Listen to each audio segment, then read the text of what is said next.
Lawmakers in the Texas House and Senate have agreed on a deal on how to lower Texas property taxes. A group of legislators has agreed to a tax cut package that would increase tax breaks for homeowners, provide bigger cuts for older and disabled Texans who own their own homes, and increase an inventory tax exemption for businesses.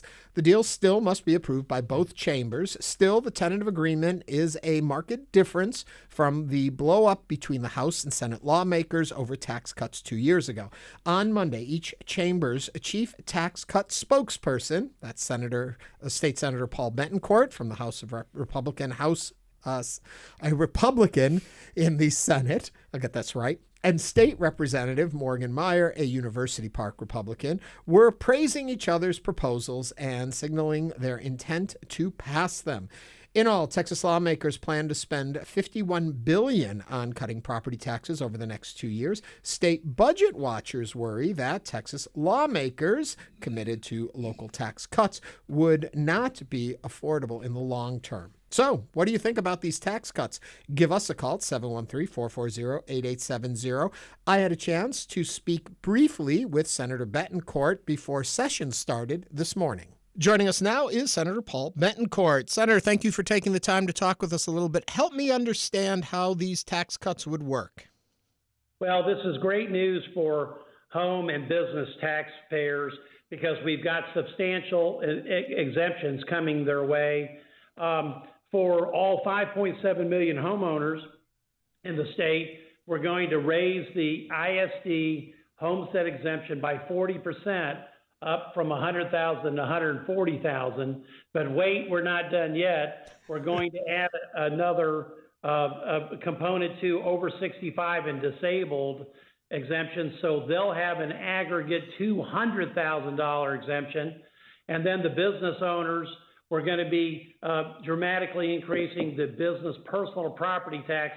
That's the tax that they pay on office furniture, fixtures, et cetera, exemption. We're going to move that up to $125,000. So these are the three great exemptions that will help really all home and business owners in the state of Texas.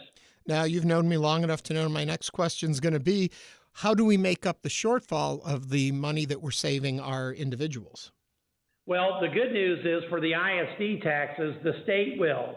So we're going to put in billions of dollars more into public education to pay for the homestead exemption increases so that the schools don't have to, and the taxpayers obviously get the benefit. So that's a serious win-win. And on the business tax, we're doing that for the school side, which is about half the bill. The other taxing jurisdictions do have to pick that cost up. It's relatively small from testimony. That's like less than 1% of their tax roll, and they'll be able to pay for it with new growth.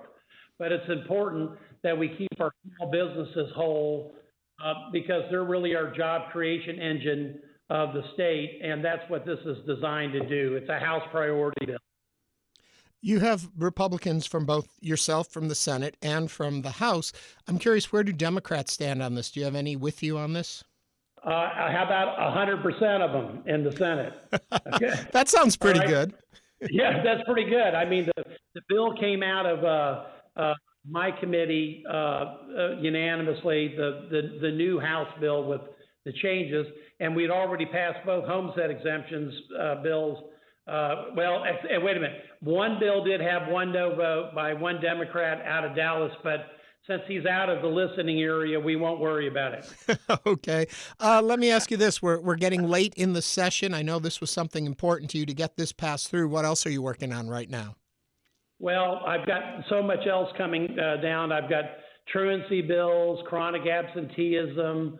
One I think is going to be a blockbuster bill is special education.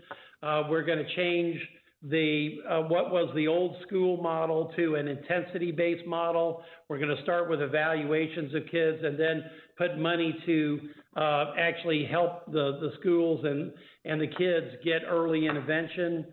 So I've got a ton more tax bills and voter integrity bills and the usual Paul Bettencourt stuff. But about 80–90% of my stuff's already out of the Senate into the House. Mm-hmm. Do you have time to get the rest of this done? And the follow-up to that question is, should your sessions be longer? Should you meet every year? Well, I think that this year is an anomaly because the Senate went very hard early for 3 months, where we passed and did a lot of this committee work, and the House was really waiting on their budget and the ESA bill to pass, and now they dropped the accelerator pedal, and they actually may be working on Mother's Day to catch up.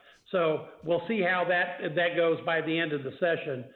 We still have plenty of time to pass what I call are the important second-tier bills, and the tertiary third-tier bills too as well. We're actually passing House bills out of my committee already and off the Senate floor, and doing the same thing for Senate bills on the House side. So we'll see how it all stacks up at the end of the day. But definitely the trend is positive. And getting a deal on property taxes is, quite frankly, it's huge, because the last time we had a argument about that, there was multiple special sessions. So that's not going to be a need for a special session this year.